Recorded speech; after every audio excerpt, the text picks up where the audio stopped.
Number one, it says what value of x makes this equation here below true. What it means for it to have a x value for it to be true is basically just means for us to just solve it, because the process of solving it will get you a value of x.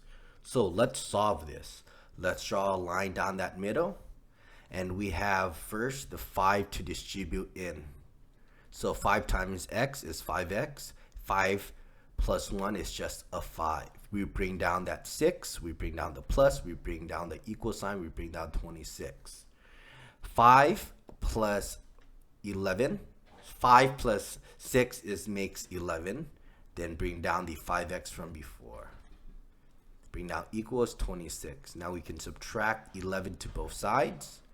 This will cancel, leaving you with a 5x is equal to 15. That 5 is attached via multiplication, so we're going to divide 5 to both sides. The 5 over 5 cancels, leaving you with an x is equal to 3. This is the value of x that makes the equation true. Makes equation true. How do you know that? If we plug back into this equation, 6 plus 5 parentheses x plus 1 is equal to 26.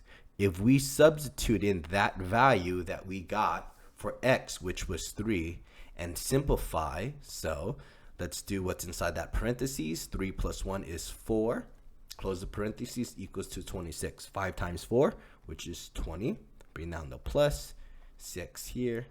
6 plus 20 is 26. That equals to 26. Do you see how the left side matches the right? This becomes true.